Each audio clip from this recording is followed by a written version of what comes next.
독립 기념일 롱 위켄드인데 여행을 안 가시고 이 자리에 함께 예배를 드리시는 저 여러분들에게 하나님의 갑절의 은혜가 임하시길 기원합니다.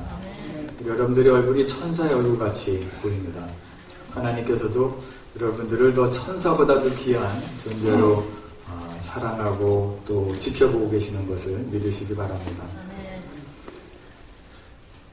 이 구전에 의하면은 이 솔로몬 왕이 지혜의 왕으로 알려진 이 솔로몬 왕이 성전 건축을 하는 그 현장을 방문하게 됩니다. 과연 그 일하는 일꾼들이 얼마나 열심히 잘 일을 하고 있는가. 그래서 이제 현장을 한번 돌아보러 갔습니다. 돌을 깎아서 성전을 만드는데 그 돌 깎는 곳에 이제 일꾼들에게 솔로몬 왕이 가서 질문을 합니다. 당신은 왜 여기서 이 일을 하고 있나요? 이렇게 질문을 했습니다. 그랬더니 한 사람이 배운 게 이거기 때문에 할 수 없이 마지못해 이 일을 하고 있습니다. 돌을 깎으면서 이야기를 합니다. 또 옆에 있는 한 사람한테 물어봅니다. 당신은 왜 여기서 이 일을 하고 있죠? 그 사람 역시 하는 이야기가 어려서 배운 것이 돌 깎는 일이기 때문에 놀고 먹을 수가 없어서 지금 돌을 깎고 집을 짓는 일을 하고 있습니다. 근데 그 옆에는 옷이 또 다 낡아 빠져서 열심히 일하는데 한 가지 다른 거는 이 얼굴에 웃음꽃이 가득한 한 사람이 있습니다. 그래서 역시 그 사람한테 또 물어봅니다. 왜 이렇게 여기서 이 돌 깎는 일을 하고 있나요? 그 사람은 이와 같이 대답을 합니다. 내가 이 하나님의 영광을 위해서 하나님께 예배드리는 하나님의 전을 만드는 일에 내가 사용되는 것이 너무 기뻐서 기쁜 마음으로 이 돌을 깎고 있습니다. 똑같은 돌을 깎고 있는 사람들이었지만 한 사람은 마지못해서 깎고 또 한 사람은 호고지책으로 먹고 살기 위해서 깎고 또 한 사람은 똑같은 돌임에도 불구하고 감사가 넘치고 찬양이 나오며 그같이 돌을 깎고 있습니다. 저 여러분들은 몇 번째에 속하시나요? 이 삶의 질, 우리 마음의 자세에 따라 이와 같이 삶의 질도 바뀌게 됩니다. 똑같이 하나님이 우리에게 물어보시면은 인생을 왜 살아가냐라고 이렇게 물어보실 수 있습니다. 그러면 마지못해 살아간다고 할 수도 있고 때로는 먹고 살기 위해서 하루하루를 살아가지 뭐 별것 있습니까? 라고 대답할 수도 있습니다. 그러나 또 하나는 하나님이 나를 부르신 그 부르신 사명에 응답하기 위해서 기쁜 마음으로 하나님의 영광을 위해서 살아갑니다. 라고 대답할 수도 있습니다. 아무쪼록 저 여러분들은 이 아침에 우리 말씀을 통해서 또 그 하나님의 말씀을 나누면서 하나님이 나에게 주신 그 부르심, 우리 각자에게 사명을 주셨는데 다시 한번 나에게 주신 사명을 붙잡고 그 사명을 내 삶의 목표로 생각하면서 다시 한번 사명을 붙잡는 이 아침이 되시길 기원합니다. 오늘 본문은 예수님께서 제자들을 부르시는 장면입니다. 이 공생애를 하시기 전에 예수님은 이 본문 앞절을 보면은 이제 준비를 하십니다. 낮아짐으로 죄가 없지만 세례 요한에게 회개의 세례를 받으시고 또한 광야 학교에 들어가서 훈련을 받으시고 그 다음에 이제 첫 번째 설교를 통해서 이제 회개하고 복음을 믿으라 때가 이르렀느니라 그 같은 말씀 메시지를 전하십니다. 그 다음에 제일 먼저 하신 것이 바로 제자들을 부르는 일이었습니다. 이 설교를 마치신 후에 갈릴리 해변가를 걷고 계시는 예수님. 이 갈릴리 오늘 본문에는 갈릴리 바다라고 이야기를 했는데 그게 게네사렛 호수 또는 디베랴 바다라고도 이렇게 똑같은 바다인데 똑같은 장소를 놓고 여러 다른 이름으로 불려지고 있습니다.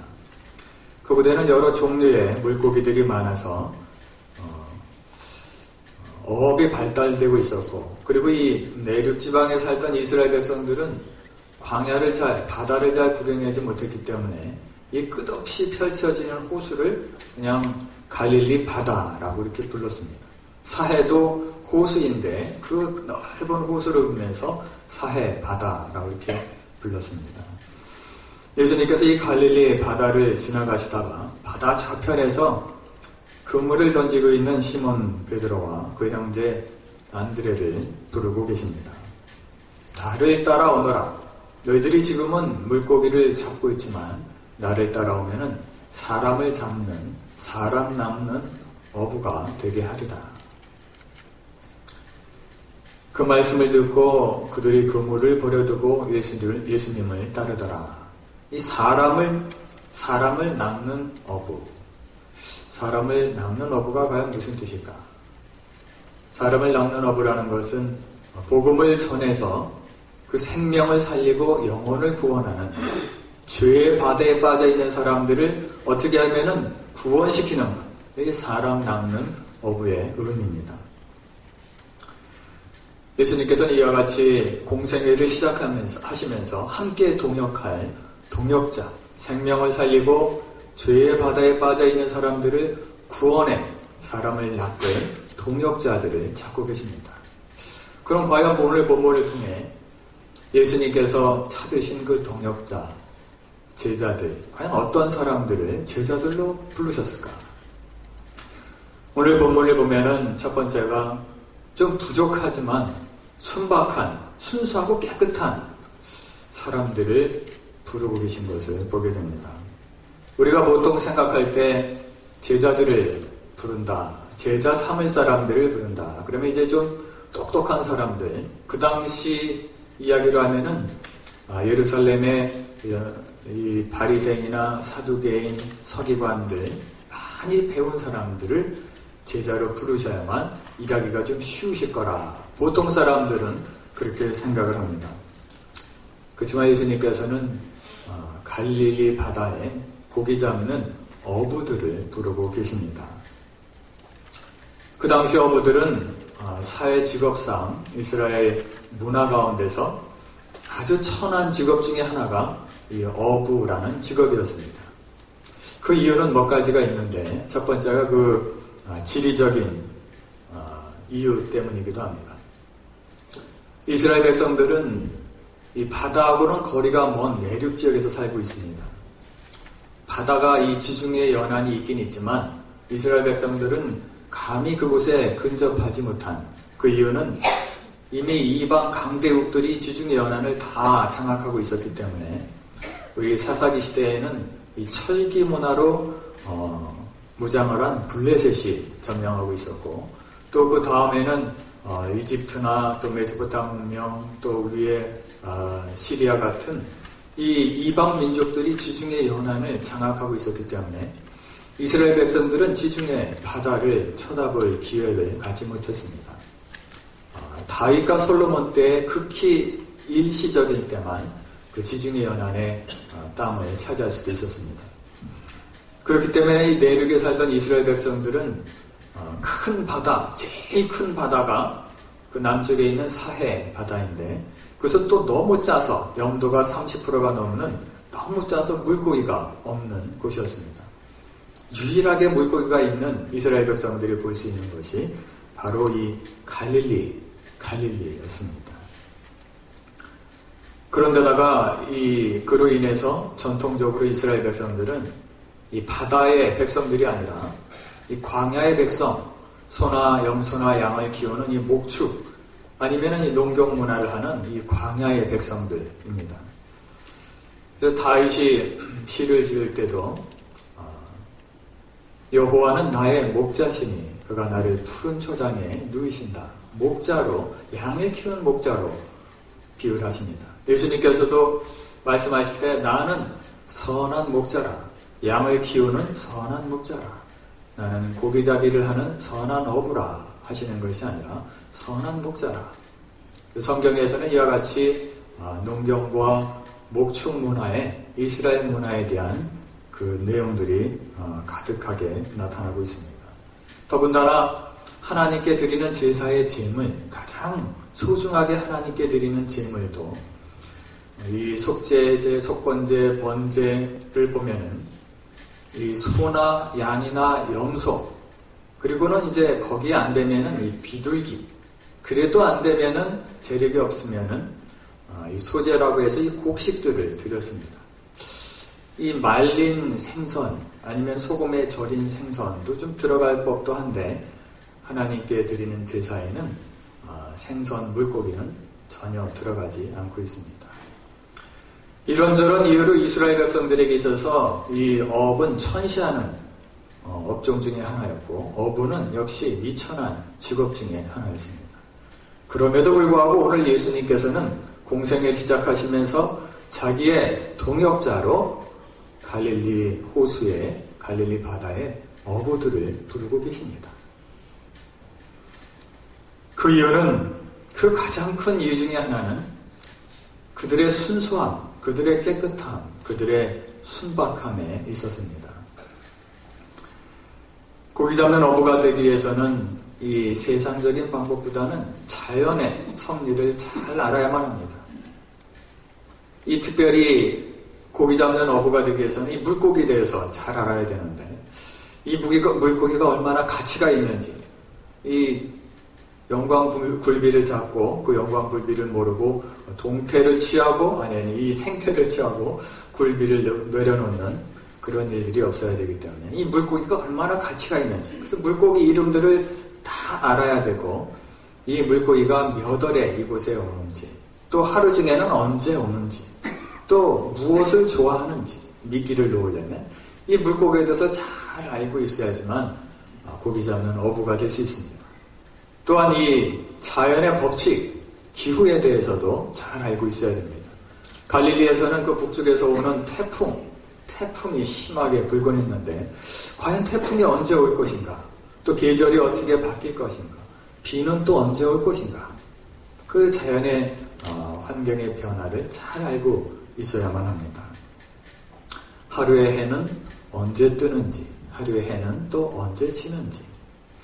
고기 잡는 어부들은 이와 같이 세상적인 사람과의 관계보다는 하나님께서 만드신 그 자연의 여러 가지 그 법칙과 관계에 대해서 잘 알고 있는 자연 속에 살아가는 사람, 그래서 자연이 주는 순박함을 갖고 있는 사람들이 고기 잡는 어부들이었습니다. 이런 순박한 사람들을 예수님께서는 오늘 제자로 부르고 계십니다. 하나님의 말씀을 자기식으로 해석하지도 않고 그대로 순수하게 믿고 따를 수 있는 사람들, 가르쳐주는 대로 믿고 따를 수 있는 사람들, 눈에 보는 대로 의심하지 않고 믿을 수 있는 사람들, 그 사람들을 제자로 삼고 계십니다. 예루살렘의 똑똑한 사람들은 성경 말씀을 자기식으로 해석하고 왜곡시키고 변절시켰으며 결국은 예수님을 십자가에 못 박은 것을 알게 됩니다.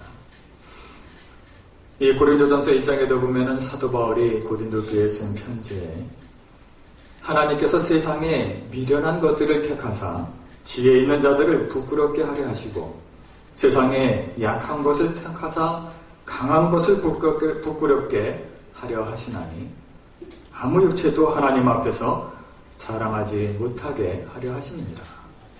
약한 것을 택하사, 왜 우리 인간적인 생각으로는 더 센 사람을 택하셔야 되는데 오히려 약한 사람을 택해서 강한 것을 부끄럽게 하시고 또 세상으로 볼 때는 미련한 사람들을 택해서 세상 사람들이 지혜롭다 생각하는 사람들을 오히려 부끄럽게 여기게 하는구나.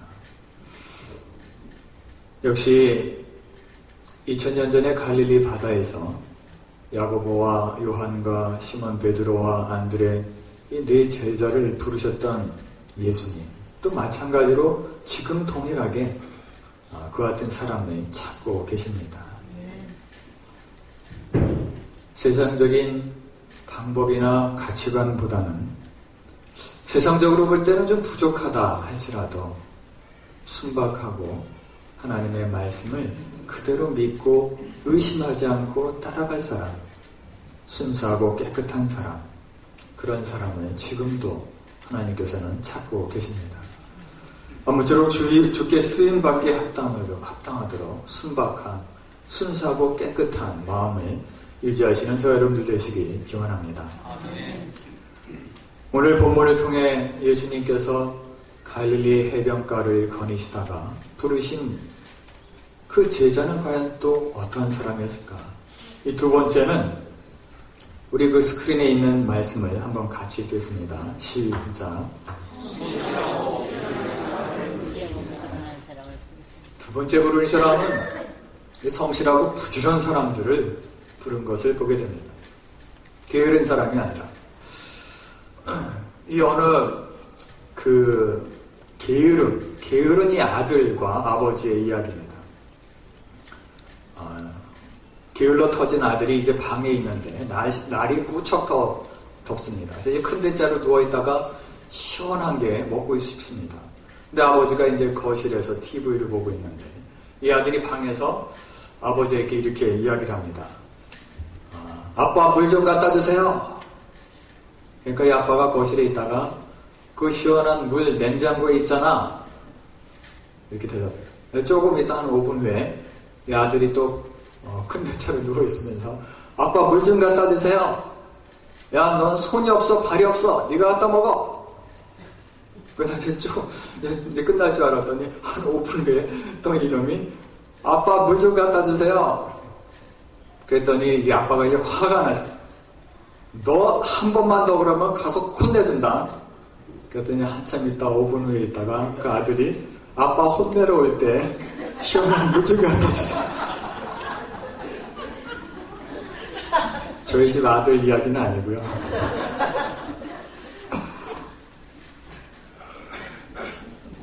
이 게으른 사람들, 예수님이 제자를 부르실 때 게으른 사람을 부르신 게 아니라 성실하고 부지런하게 일하는 사람들을 부르신 것을 알게 됩니다.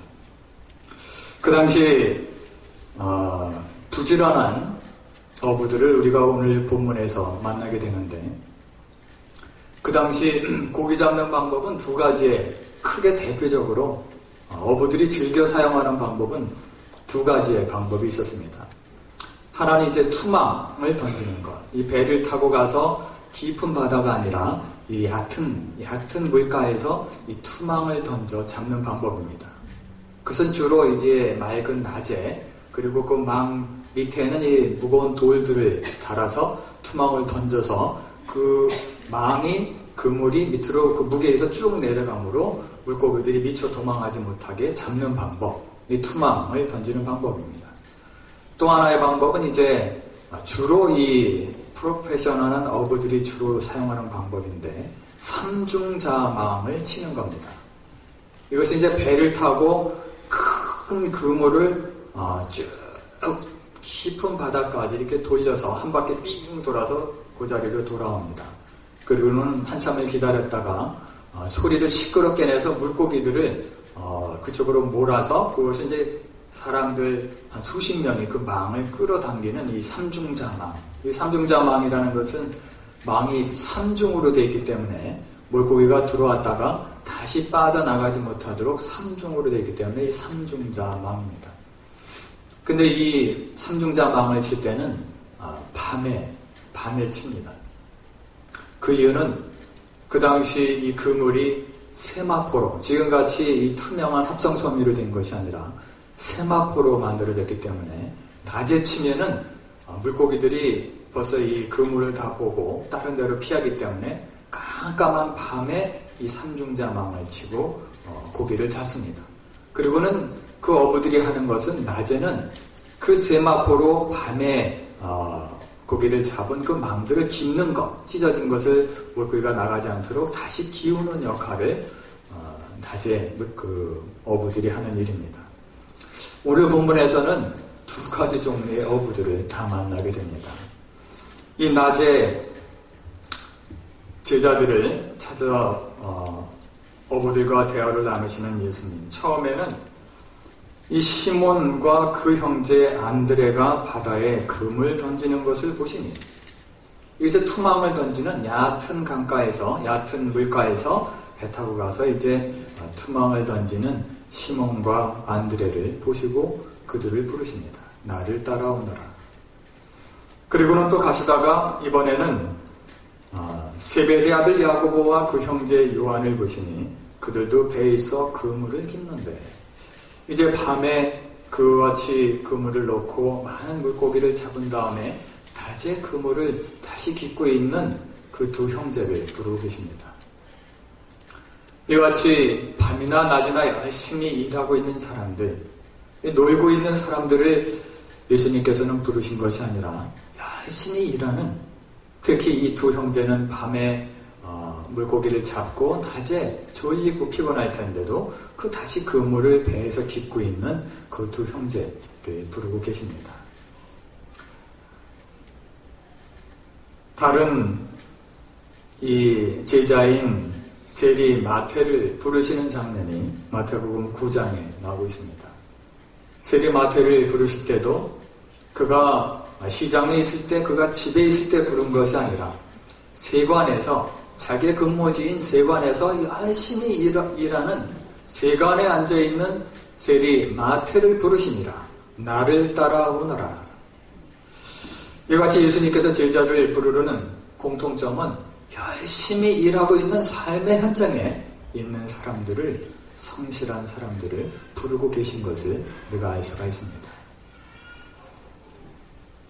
예수님의 제자 부르심 말고도 성경에 곳곳에는 이와 같이 성실하게 부지런히 일하는 사람들이 하나님께 쓰임받는 그 같은 많은 구절을 보게 됩니다. 특별히 엘리사가 부름을 받을 때도 열왕기상 19장에 보면은 이 12결의 소를 앞세우고 밭을 갈 때 하나님께서 엘리사를 부르시는 장면이 나옵니다.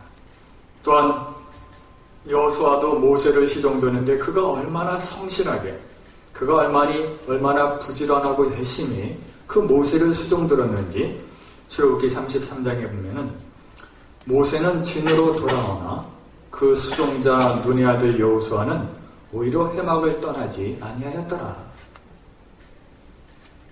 모세는 피곤해서 들어갈지언정 그 자리를 지키고 떠나지 않는 여호수아의 그 신실함을 볼 수가 있습니다.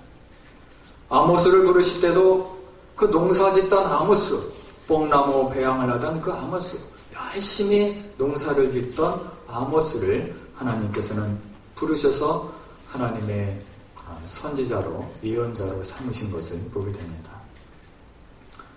이같이 열심히 일하는 사람들을 부르시는 하나님. 또 말씀하실 때 이 충성된 종아, 이렇게 이야기하시는데 이 열심히 일하고 부지런한 충성된 사람을 부를 때 앞에 꼭 붙는 단어가 있습니다.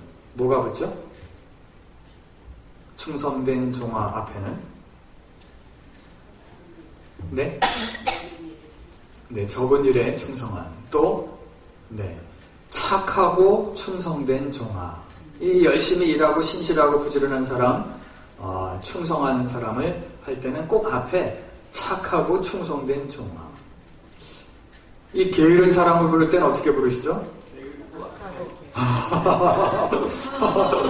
정답입니다. 그냥 게으른 종아 그러면 되지, 꼭 앞에 부르는 게 이 악하고 게으른 종아. 하나님의 시각으로 볼 때는 우리가 보면은 좀 게으르면 어때요? 좀 취엄취엄 가면 되는데, 근데 하나님의 시각으로 볼 때는 게으른 것은 바로 죄악이다. 게으른 것은 죄악이다 라고 말씀하고 있습니다. 이같이 열심히 일하는 신실한, 성실한 사람을 오늘 예수님은 제자로 부르시고 한 시대에 유명한 사명자로 삼으시는 것을 보게 됩니다. 우리도 이와 같이 신실함, 성실함, 또 부지런히 일해서 하나님께 착하고 충성된 종아, 이 같은 칭찬을 들어야 하는데, 그것이 꼭 나의 일에만 신실하고 부지런한 것이 아니라 하나님의 일에도 신실하고 부지런해서 이제 오늘 제자를 부르신 것 같이 하나님께 귀하게 쓰임받고 또 착하고 충성된 종아 칭찬받는 저 여러분들 되시길 기원합니다. 오늘 본문을 볼 때 예수님께서 제자를 부르시는데 과연 또 어떠한 사람을 부르셨을까? 이같이 좀 부족해도 이게 순수하고 깨끗한 사람, 그리고 또 신실하고 부지런한 사람, 그렇지만 그것만 가지고는 안 됩니다.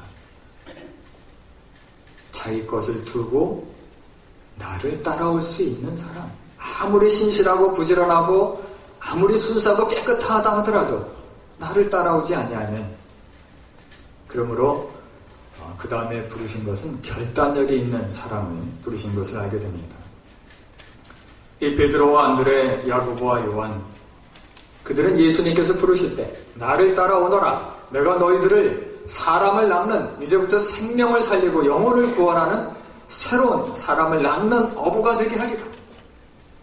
그 말에 질문하거나 의심하지 않고 즉시 예수님을 따랐더라.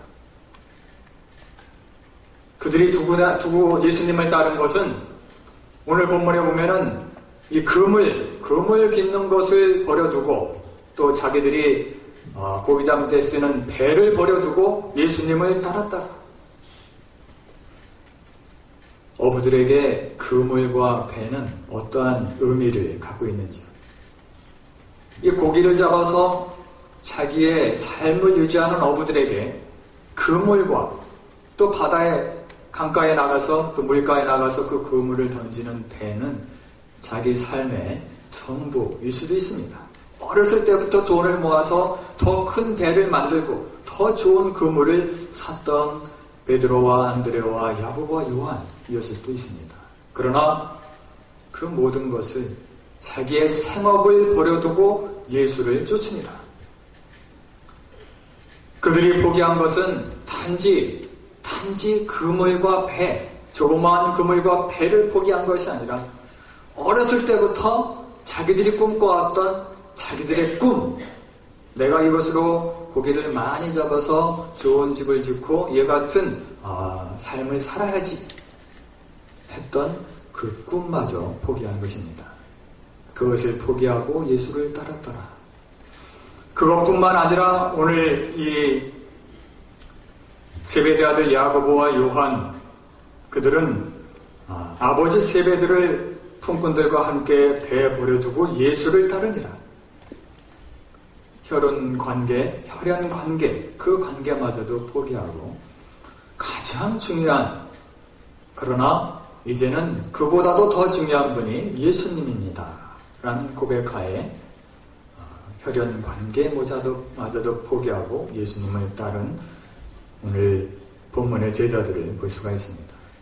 이와 같이 오늘 본문에서 예수님께서 부르신 제자들은 마지막으로 결단력이 있는 사람들, 내가 갖고 있던 것을 포기할 줄 아는 사람들, 내가 쥐고 있었던 것을 그 손을 놓을 줄 알았던 사람들, 그리고 예수님을 따랐던 사람들입니다.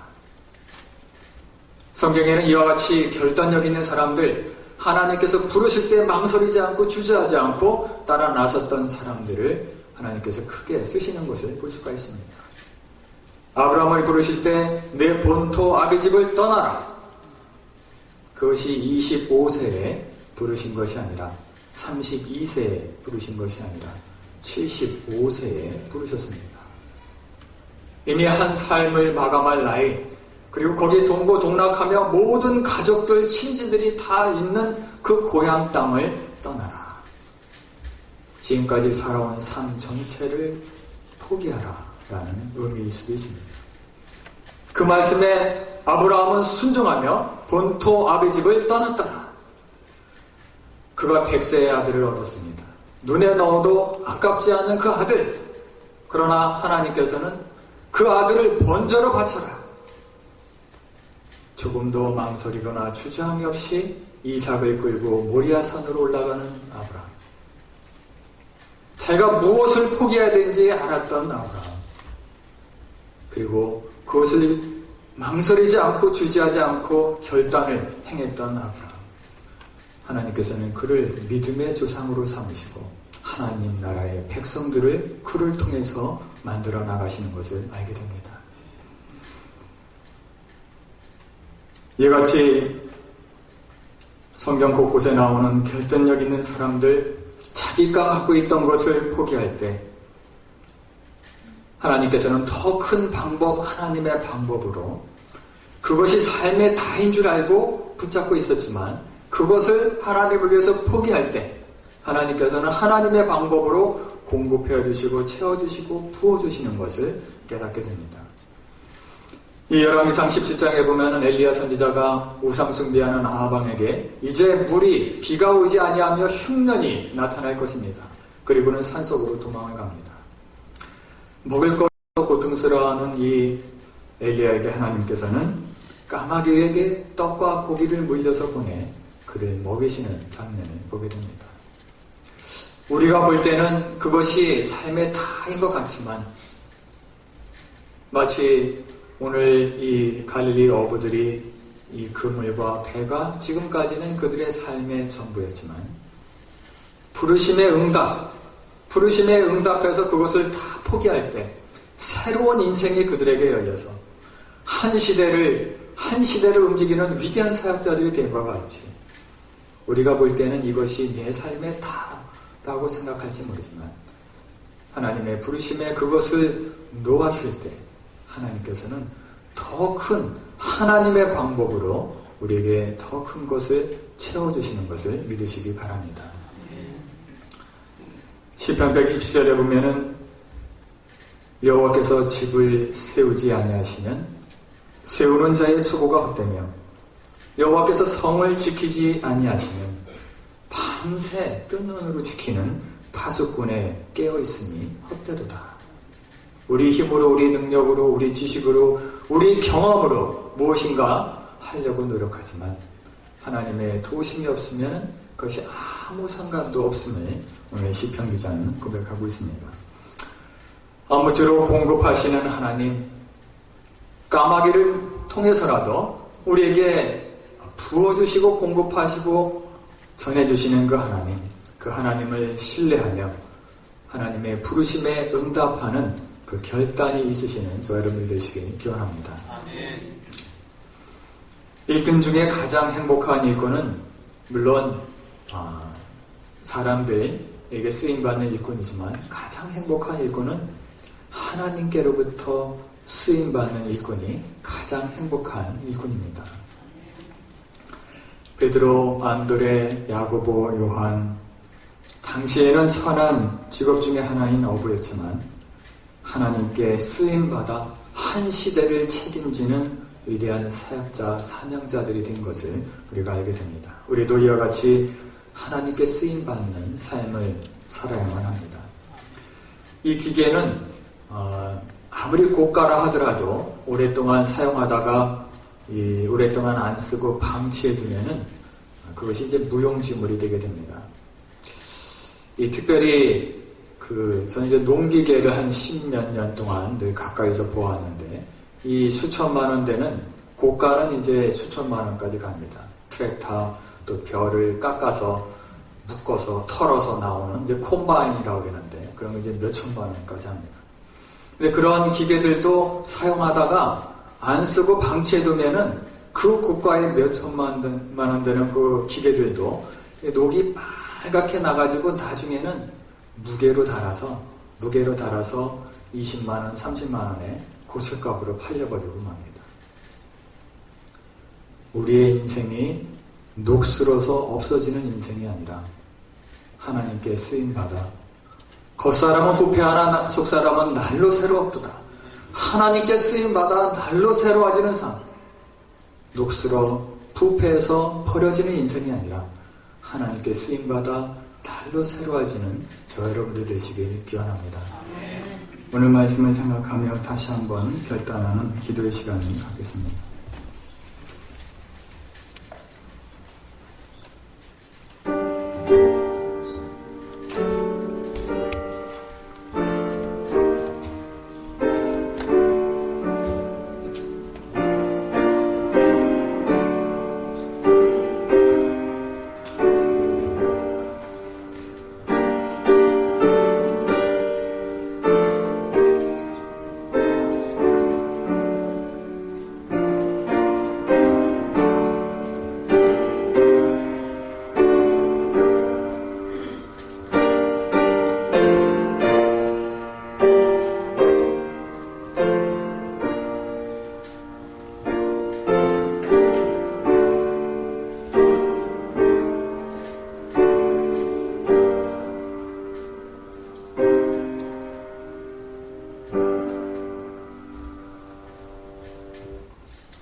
공생애를 시작하시면서 예루살렘에 바리새인과 서기관들과 사두개인들, 그 율법학자들을 제자로 부르신 것이 아니라